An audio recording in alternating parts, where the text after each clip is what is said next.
Jesus ressuscitou. Maria, logo de madrugada, correu ao túmulo e ela viu que naquele túmulo a pedra estava removida. Sabendo Pedro dessa notícia, apressadamente chegou ao túmulo e, adentrando, removeu os lençóis. Comprovou que, de fato, Jesus não estava ali. Ele havia ressuscitado. Nesse momento, então, querendo dar essa notícia, ele se direcionou ao encontro dos demais discípulos. Maria, sem saber aonde estava o corpo de Jesus, permaneceu ali chorando, e ela viu o Mestre. Ao cair da tarde, de modo ressurreto, aonde os discípulos estavam reunidos, e interessante que o texto informa que a casa estava trancada, porque eles estavam com medo dos judeus.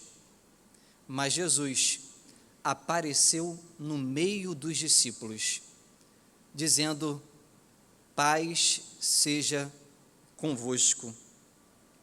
Jesus, ele estava agora de modo ressurreto, testemunhando de maneira bem clara aos olhos dos discípulos que ele estava vivo. Para Tomé, ele deixou então que tocasse em suas mãos. Aos discípulos que estavam caminhando em direção a Emaús, triste, chorosos, porque o seu mestre, aqueles a quem ele havia confiado e colocado toda a sua esperança, estava morto. Mas agora Jesus encontrou-se com eles no meio do caminho e começou a conversar a despeito de tudo aquilo que os profetas falaram, até que ele chegou na casa, e nessa casa eles cearam, e ao cear, os olhos dos discípulos foram abertos, e eles entenderam que quem estava no caminho com eles era o próprio Jesus ressurreto. E disseram: era por isso que os nossos corações ardiam quando ouvia a sua palavra. Agora, o que diria todo aquele povo a respeito dos algozes de Jesus com a notícia de que ele venceu a morte?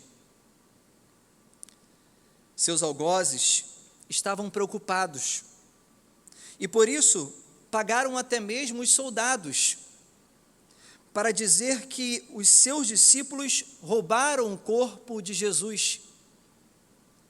Toda aquela multidão que fora induzida por aqueles homens para dizer que Jesus era um charlatão, para dizer que Jesus não era de fato o rei dos judeus. Qual seria agora a reação daquela notícia de que esse Jesus venceu a morte?